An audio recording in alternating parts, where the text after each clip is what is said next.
Hey, what's going on, everyone? We are talking Sinners, directed by Mr. Ryan Coogler. This is a spoilers review. Malcolm, what did you think about the film, sir? What are your general impressions? I was blown away. That was the first great film I've seen in 2025, and I can't wait to go see it again. Maybe a Wow. couple of times actually. Wow. Wow. I am not as enthusiastic as you. I did like the film. I don't want to say that I was blown away. I was blown away in parts. And I will say that has to do with the composition, the music, the score, all of those sound effects and the editing that came with it by Mr. Ludwig Gorson. I do want to see it again. I do, just to determine how much I did like it or not, leaning more on a positive end. Right now, we're filming this on Tuesday, the 15th, and I think I'm gonna go try to see it again on Thursday. More of a technical reason as well because of that IMAX camera and/or ratio. But I did like it, man. But what was something that just kind of like just stood out to you the most? Because you seemed really, really happy, and like you know, when we did our fresh out of theater reaction, you was like, fuming of excitement and just like, oh my gosh, and praise. But go ahead, man. Get a go ahead and get in there.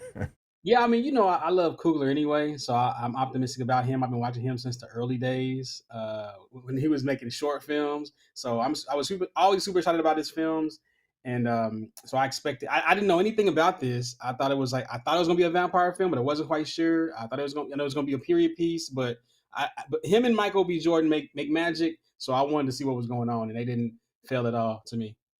Okay, I think last night you also said this is the best you've seen in 2025.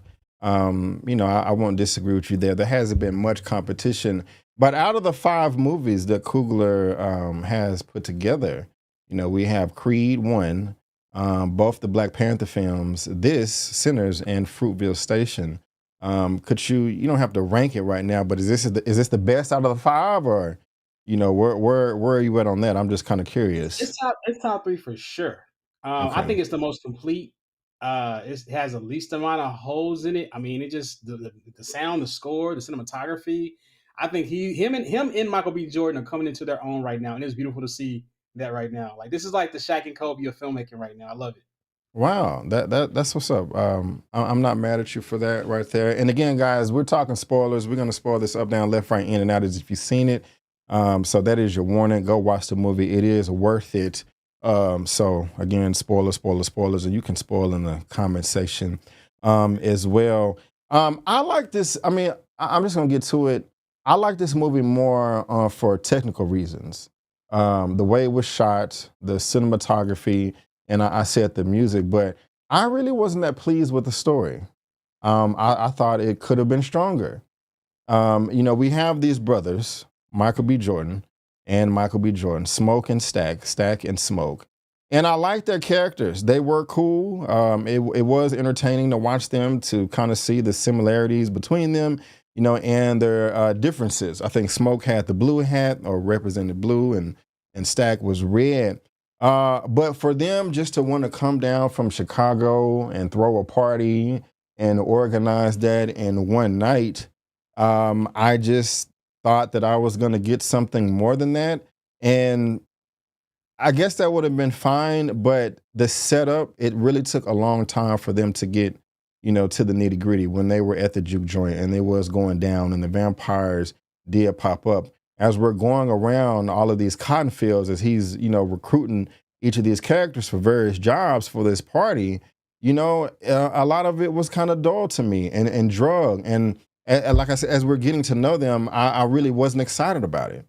I mean, I liked all of these actors and actresses, but even when Delroy Lindo was speaking, I liked him at first. He was excited and enticed about the certain beer, and he popped it open, and that was cool. But when he was monologuing in the car, talking about his colleague that got his genitals chopped off, half of that conversation, Malcolm, I couldn't even understand what he was saying.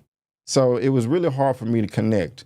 And this movie is 2 hours and 17 minutes. The pacing wasn't the best in that first act for me. It sounds like I hated the film, and I didn't.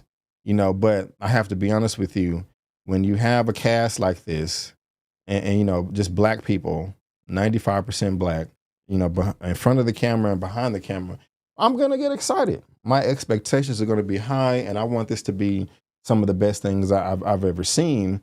And it wasn't. It was still good. It was still great. No, I'm not crapping on it. Out of all five Ryan Coogler films, I've been satisfied, but I wanted a little bit more from that story, at least. Do you agree, disagree? Do you have any thoughts there at all? I could see why you felt that way. I mean, it was I'm real big on the whys, but the fact that there was a period piece, and you got these two troubled brothers, twin brothers that are that are from there. They got family there. They have a dream. They went to Chicago. Great migration, and was doing some gangster stuff. Went to the military, and they came back. And this was like their dream. They travel all over the world. Like, so it made sense for me in the context of it being a period piece horror film. Like, if this was like just a drama, I probably would have expected a little bit more, but because it was a vampire horror, like you knew that was coming, it's like the how, like right, like I always focus on the why, but it was like the how, like how is this going to unfold? Like everything that they're giving you is realistic. That first, and I always come on your channel and I talk about, a lot of films they upset me because it's like a tale of two films, right? Like the first half, and when it changes at the midpoint, it's a totally different film, and I hate it, or it changes, and I love it. But for this, I love both portions. Like, of course, yes, the middle point, that's when the drama starts. That's when the action starts, right? But I feel like the drama was so engaging the first half of the film that I was entertained by it, I and got you. it turned at the right time. I think Coogler has a knack for like stretching, like bending but not breaking, right? Like I'm going to really pull you in, but not like push you all over the edge, right? And that's what he does because like it's coming, you sense things, but you don't really. He makes you really comfortable, so it makes it work even better. The second half of the film. Okay, let me ask you this: is there something that you didn't like? So where you're just like, oh my gosh, why did they do this? Why was this decision made? Because you're really excited about it. So if there's any negatives like that, I just want to go ahead and get that out the way, so we can get to some even more exciting topics. Yeah, we can. I'm pretty sure some will come through as we, I talk it over with you. But I know I was kind of jolted when they first had the music scene with all the time periods coming together. It was a little bit Really? jarring for me. I was like, wait a Oh, minute, what's going on here? But it came oh. together eventually. But at first, I was like, oh no, I don't like this choice. But then, as I settled in, he committed to it. Again, it's just little subtle things like that. I mean, it's art, so everything's not going to work for everybody. But like the fact that it was just continuous and it was like a whole music video, like you eventually he won me over with that. But if it initially, I didn't really rock with it. Oh, okay. Well, I'm glad you came around because that was actually my favorite part of the movie, right there. I love that Hilarious. scene right there, man. I will say at the very beginning, and that character right here, and he was actually, I think, one of my favorite out of the whole movie. I'm not too familiar with his name. It's Miles Canton. I don't know if you've ever heard of him before. I looked him up in his filmography, and I think this is the first thing he's ever been a part of. And I'm trying to show y'all an image here, but I have this up on the screen. Let me see if I can bring that down. Okay, bam, there we go, right here. This guy right here. Mhm. Never did anything before. Um, known for an actor. That's it. So yeah, his involvement, that scene, that's area. That was the best part for me right there, showing all the different cultures around the world, all different time periods as well. And it was seamless, man. I did not know what was going on other than I was feeling good on the inside, bobbing my head and kind of tapping my feet on the ground, like I've never seen anything like that before, and so I Yeah, was like blown away. And then the way that it was shot as well, that large IMAX, the image was clear. At one point, it was only focused on him, but everything surrounding or in the background was like faded and blurry. It kept switching spaces, or excuse me, switching places. I love that, man. And since we're talking about his character, like, what did that mean to you? Because you was asking the question of the why. And we got some exposition from Wumi's character at the beginning that there are some people that are born in the world that have a gift with their voice. And when they sing, they can conjure spirits from the past, the present, and all other different types of realms. And he had that ability. That's why the vampires were going after him. But do you feel like that gave us a good reason of why or how that worked or an explanation or anything like that? Did that work for you, or how did you feel? Well, I mean that's why I think they spent so much time on the first half of the film, right? Yeah, but I feel like that's why they put so much time into the first half of the film to make sure that we understood how like deep he was. I think he's a great actor. A lot of actors they have like this thing with their eyes that you can see. Which you Hmm. mentioned Delroy, and we can focus on him right now, but he just has his things where he has his honest eyes. You can see deep into his soul, and it feels realistic that positive things are coming to him. Like he has a spirit about him. So you could, and of course he can play the music well. He had his performances, even with the at the juke joint. So you can tell that. I mean, this is a guy who really knows and understands the blues. I think that's why Coogler spent so much time in that, focusing on the actual time period, because you had to understand where the blues came from. So I was okay with it. But I definitely believed it. I mean, again, it didn't have to I didn't put the expectations on it because I just don't expect that much from horror movies, to be honest. Really? You're not. I don't think I've ever heard you talk. About horror. We've never really talked about it before. So okay, that's kind of new for me. Okay, how'd you feel about Delroy Lindo, and especially what I had to say earlier? Well, so I definitely disagree with that. I've always loved Delroy ever since the Crooklyn days, yes, and also he never got his flowers, I don't think, or he didn't get them as much as he should have, and Hmm. also he showed us he still has it in the Five Bloods, and this like solidified it for me. Like I didn't expect him to be the comic relief, but like man, like he was fun the entire movie, and not just fun and funny, but like he's a great actor in general. So I love the casting for that. He almost stole the show. Really? Okay. Yeah, He almost stole the show. So will he be your favorite character in the film? I gotta say, yeah. I mean, you want to reserve that for the star, which I honestly, I don't know if you're ready to talk about Michael B. Jordan yet, Go but ahead. Go ahead. Go ahead. this was the most complete Michael B. Jordan performance that I've seen in his career. And I Really? watched, yeah, like he really put his all into this one. He's always had some inconsistencies with like the accents, and there were some lines that weren't like ideal. It was a little bit too modern for me and my taste for the time period. But I just feel like I believe Michael B. Jordan. This and Black Panther. Those two. Even though again, inconsistencies here and there, but I just feel like this was the most complete. He just seemed focused for the entire film, and I know that was hard because he's playing two different characters, and it's like, okay, this is the guy. Like I know we always talk about who's going to be the next Denzel, and Michael B is up there, but again, he's had some issues here and there, and not always, consistent. But I think this might solidify him as that top black actor that we go to the movies every summer to see. Since he was playing two different characters, Smoke and Stack, did you have a favorite out of those two that you like more? If I had to answer that question, I would say Smoke, Blue Hat. I don't know why.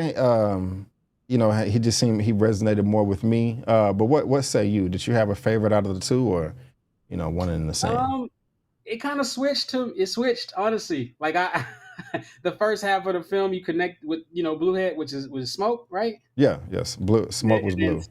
yeah, and then Stack later, like So but again, they were both good. It's kind of hard to like separate them like that, but you definitely identify with one more in the first half and one more in the second. And I think that speaks to the duality and how Ryan Coogler tells stories. Like right, like he was he blew up, of course, with Black Panther. Well, I don't know if he blew up before or after that, but like having Killmonger be like the same side of the other side of the same coin as Black Panther, T'Challa, like not many directors can do that, and Yeah. so I just think not, and I love that, and that's what I love about seeing these type of black films when you have characters that might be a little bit, inconsistent. Morally, you don't really know, like, are they good, are they bad? Like, I like that. That's human, and I think that black characters deserve that, and I think black directors deserve to tell those stories. And I think Coogler's at the forefront of doing that. He's, I won't say master, but like he tells great stories about the of duality of human nature, and I love it. And like, what Yeah, better way to do that than with some twins, period piece about vampires, right? So yeah, yeah, yeah. definitely, this work for Yeah. me. Yeah, I'll give you that. They were both cool, had their levels of degrees of swag. Like I said, resonated with Smoke more. I don't know why, but he had the relationship with Annie, Wumi, Musaku, and Stack, the relationship, or if the situationship, whatever you want to call it, with Miss Haley Steinfeld. Who I recently did not know was biracial. That was interesting to me. So that she kind of talked briefly about and doing the press runs that that kind of helped her with this role. So there was some similarities between the brothers, but of course, they did have different choices in women, polar opposites. And about that, man, um, I got to talk about this. Somewhat of a negative. Towards the end of the film, when Smoke took out all the KKK members, the Klan, and he got that bullet to the stomach, and he was about to die, and he was imagining Wumi right there with his baby. How did you Mhm. feel about that? I mean,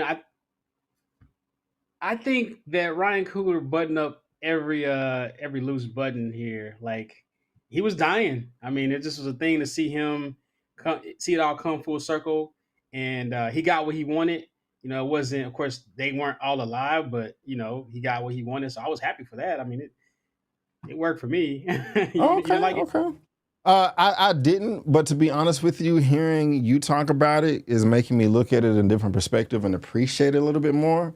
Because while we was watching, I was just kind of like, "What the hell," But no, seriously, hearing you now, I'm looking at it a little different. Like, okay, he's dying, and this is all he wanted. Because he didn't want to kill her. When he did, that was very difficult, and we can talk about the way she went out when we get to the action. But I don't know, initially that was a bit jarring for me, but I still really do want to see this again, because I am confident that I will like this much more the second time around.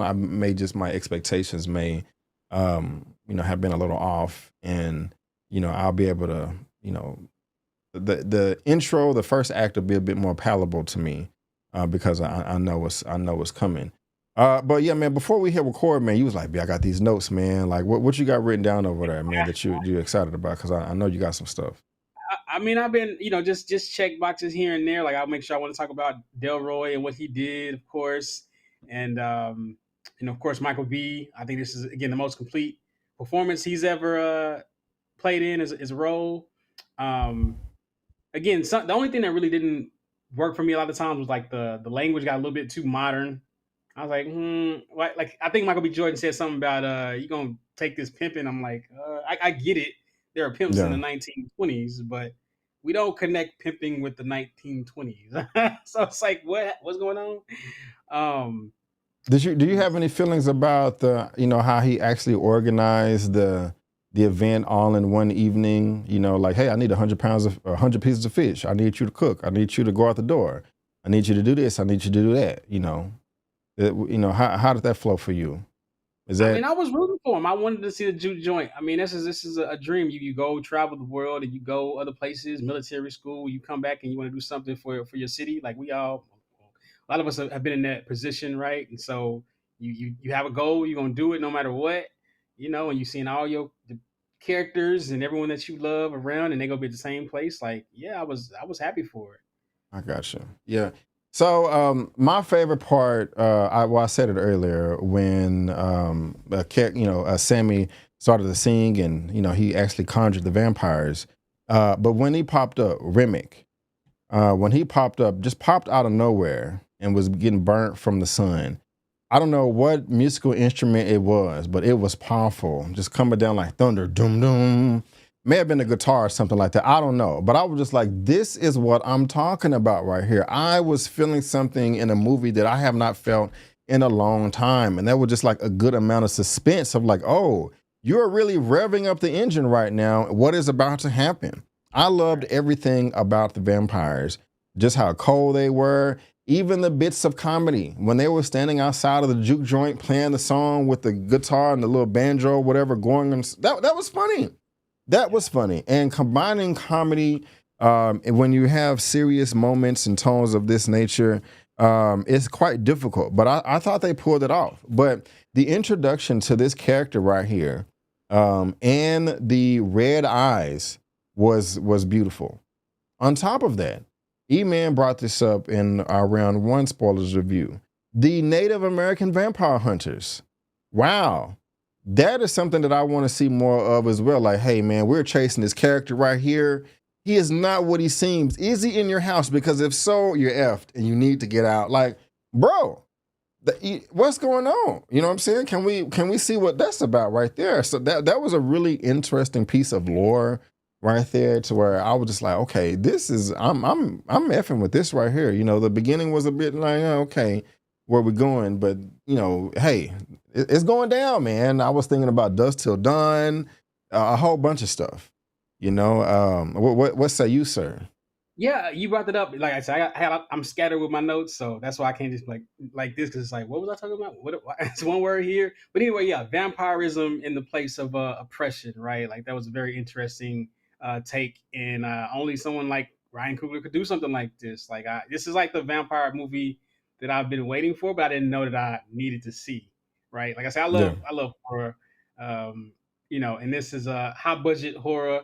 I don't do as much on the B level this at this point in my life, but I hadn't seen anything like this. I mean, we've seen some, some black vampires, some white vampires, and some things that are alluding to that. But I think that the way they tackled, and they didn't make him all to just to be some, oh, he's just a slave owner or something like that. Like everyone's complex, and I think again that goes to the power and the testament of how Ryan Coogler writes and directs. Right, so it wasn't going to be easy. Like, oh, the Ku Klux Klan members are the vampires and we the former slaves and we the victims. That's not what's happening in this film at all. And it was like that touch with the Indians. Like, okay, I like that. Like, I like yeah. that turn of and how they changed that in the dynamics of history. Right, just something to think about. Yeah. Do you I think I may have wanted a little bit more backstory with Remick and his end goal. I mean, apparently he was the leader or a leader. You know, Mhm. what was like the hierarchy of power? Was there somebody that he reported to? The devil himself? Was he the devil himself? You know, I don't know. And I could have used a little bit more on just Sammy was apparently the chosen one or the special one. You know, what did if Remick would have, or Remy or whatever the hell his name is, this guy right here, if he would have accomplished his goal with Sammy, what would have happened?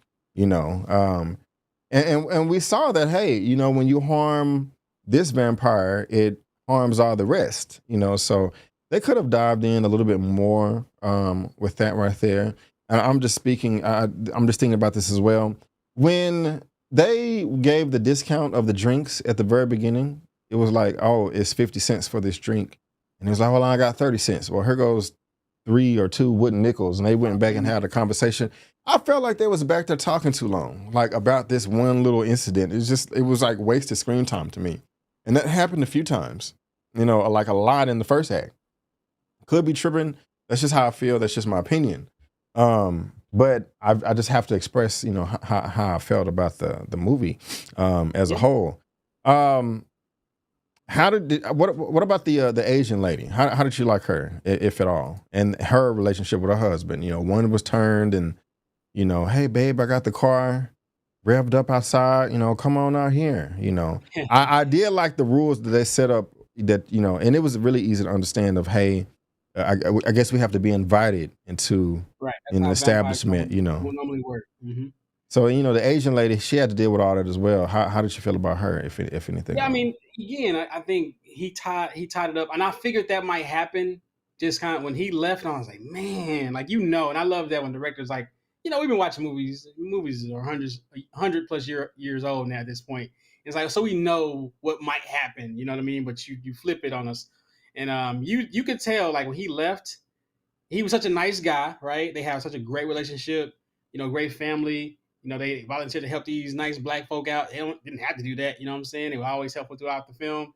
So you didn't want it to happen. You were just like her. You wanted him to not have been turned, but you watched enough movies, you know how this works. He's turned, right? So I love that dynamic and the fact that Ken, she kept on mentioning her daughter. We saw her daughter. We saw how nice her daughter was and how sharp she was and how nice she was to the twins. And so you didn't want that either. And it's like, man, like what? So you thinking like, okay, they're gonna leave to go. Is she gonna leave to go chase him and you know before he gets to the daughter? But like they needed the showdown, and that's so I like the dynamic they had. And you talked about the daughter. I even like the way it was shot at the very beginning of the movie. Something I did like in the first act. Where's your mom or your daddy or whoever? The character was going across the street and the camera was following her. It was one Oh take. yeah, I love the And shots. then, she saw the mom and then she came back through the other side of the shop, came back outside. It was all in one take. I was like, I like this filmmaking right here. They really built this out. It was a set, but like I felt like I was there, with this big ass screen. So that was cool. Definitely a big fan of one takes. That is amazing, especially when they again that Yeah. duality, right? We watching it through. We looking over the daughter's shoulder, but then we looking at the mother as she comes through, right? So it's these little mind tricks, these things that impact you emotionally that you don't really understand a lot of times. Like again, when she's talking about, he's talking Chinese or whatever, the Yeah, that was guy, crazy. and it's like, yeah, I know about your daughter or whatever, and like you thinking about her because you remembered her and you were watching over her shoulder. You know what I'm saying? Like Yeah. those little bitty things like that. Again, I think that Ron Coogler is just brilliant, man. Do you think the vampires could have convinced you to transition over to the dark side? Like, come on, man, come party with us. We can live forever. And one mind, one sound, one band. What movie was that? You gotta be down bad for that to happen. I mean, But your brother just died though, bro, and he's the one trying to convince you. Your daddy, your daughter, whoever. You know what I'm saying? Like, what I liked about that scene is like they went character by character, getting real personal with them, naming things that that's centered in on their life, and it was the acting too. It was non-verbal cues and body language. It's like, damn, that dude kind of sound good. What do I have left here? The Asian lady is like, okay, they're gonna go get my daughter and my husband. I could be with my husband. They was like, hey, you don't got to be oppressed no more and worry about the KKK. You know what I'm saying? We don't think like that over here. It's like, damn, we have it's a traveled good all over the selling world. point. Huh, what'd you say? It was a good selling point, but look, life is for the living. Yeah, Vampires aren't alive; they're just some soul trapped in the body, like they said. I'm glad that even stuff like that. Like they explain some things that old school horror fans might know, but maybe your average audience in this era might not understand fully. Because I mean, vampire movies aren't as popular, even though Nosferatu did just come back out again. Shout out to that. But like, it's not a thing that most people know. Unless you've been watching horror movies since the '80s or whatever. Like, you might not know certain rules that they have about the entire lore of vampirism. got So you. And about vampirism, I really like how fast everybody responded. Wumi, she was like, "Hey, I've heard this, and I thought it was this, but it's actually vampires. Stab them in the chest and the heart, garlic, holy water.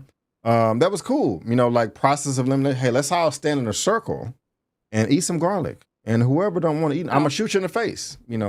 Go ahead. I don't know. I watch a lot of vampire movies. I'm not sure if that's happened before. It probably has. That's how film works. But I haven't seen it. So I was like, I like when I'm presented new things that I haven't seen. If it was Yeah, new, shout yeah. out to Ryan for that. You have But wait. You haven't seen them eat garlic?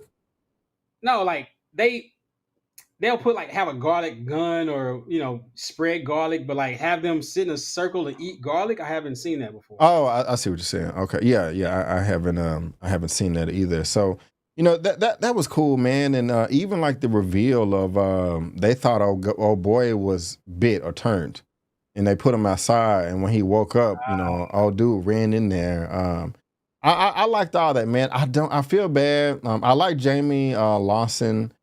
She was the love interest, Perline, that was had her top lid licked, I think is what Stagg described it as, from Sammy. in the back. She was cool. She was the one that was hesitant about actually eating the garlic. Um, I thought the action scene was too brief. You know, when the Asian lady, I gotta find her name and stop calling her Asian lady. Is it Lisa Chow?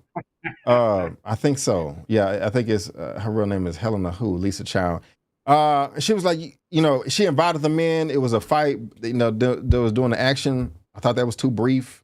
I did not like the way that Delroy Lindo sacrificed himself. Like, if you, I don't mind him dying and going out, but take 3 or 4 more witches. Don't just cut your arm and be like, oh, and crucify yourself. That was kind of, you know, I didn't.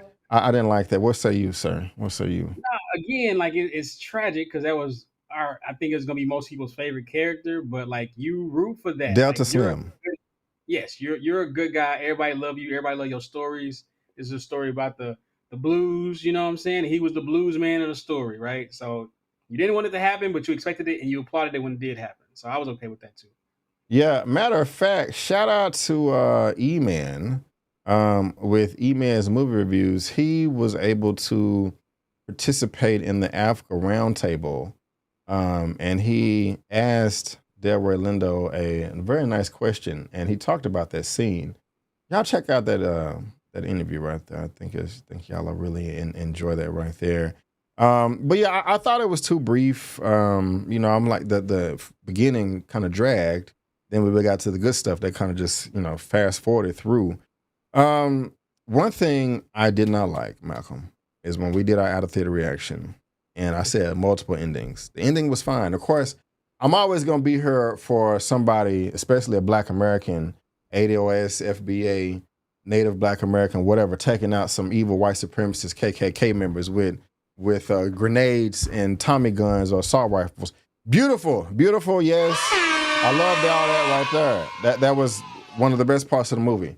But I'm being silly but serious. The mid credit scene, bro, where they go to 1993 and Sammy's older, and then Haley Steinfeld and Stat come back in there, or I don't what's going on, bro. If you want to trash me in the comments, do what you got to do. But I'm just what was that? What I was it? think he buttoned up all the loose ends. Like, and I think that I was thinking about that too because it's like I think Ryan Coogler is in that space. Again, he might be that next big blockbuster Black American actor. And it's like, can you really kill him off for real? You know what I mean? So it's like, okay, here you go. Like, you know, the whole crowd went crazy because like the person they came to see is still alive, is still kicking. It was like, okay, I mean, you know, the '92 thing was interesting, but I guess the guy was old and he's about to be dang near 100 years old. So it's a perfect time. He about to die. Like they make sense in that regard. It just, but you wondered, is there more? Like we all sat there, nobody got up, even though the film was technically over, right? So we knew it was more to it. Yeah, but he said, I don't know. That just kind of seemed ridiculous to me. Hey, when we was about to kill each other, your brother promised that I wouldn't hurt him, and he let me go. I'm like, what? That just doesn't I work for mean, the me. house was still standing. Remember, because of the vision, it was all burned down. So I thought the house. I was thinking about that. Like, when is the killing place or the Jew joint going to burn down? But it didn't burn down. And I'm like, that's And interesting. Because then, in the back, so if you promised that you wouldn't hurt him, like I'll let you live if you don't hurt him. I mean, what's the point of showing up?